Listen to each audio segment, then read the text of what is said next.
অনেক অসুস্থ। ওই চট্টগ্রামের বন্যা হইলো না, তখন তো পানিতে ভিজে ভিজে আমাদের ত্রাণ সামগ্রী দিতে হয়েছে। তো সেই কারণে ওইখান এয়ারপোর্ট থেকে যে অসুস্থ হয়েছি, এখনো সুস্থ হই নাই, অনেক অসুস্থ। বললে তো আর সব হবে না, কারণ একটা কথা হচ্ছে কি, কন্টেন্ট ক্রিয়েটর কিন্তু অনেক আছে, কিন্তু নিজের ব্র্যান্ডের যে জায়গাটা ওইটা কিন্তু সবাই তৈরি করতে পারে না। ওইটা তৈরি করা অনেক টাফ। যেমন আমরা ভালো কাজ করছি, কিন্তু শহরে আমরা আসি নাই, কিন্তু ব্র্যান্ড ভ্যালুটা তৈরি করার জন্যই আমাদের পিছে একজন আছে, সেটা হচ্ছে আমাদের দাদা, মানে গৌতম সাহা দাদা। দাদাকে সবসময় লাভ ইউ, অনেক অনেক ভালোবাসি।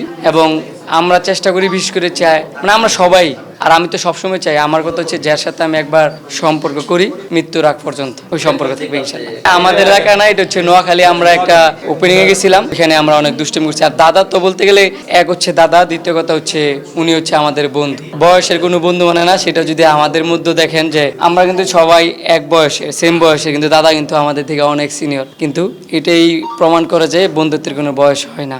অনেক অসুস্থ। ওই চট্টগ্রামের বন্যা হইলো না, তখন তো পানিতে ভিজে ভিজে আমাদের ত্রাণ সামগ্রী দিতে হয়েছে। তো সেই কারণে ওইখান এয়ারপোর্ট থেকে যে অসুস্থ হয়েছি, এখনো সুস্থ হই নাই, অনেক অসুস্থ।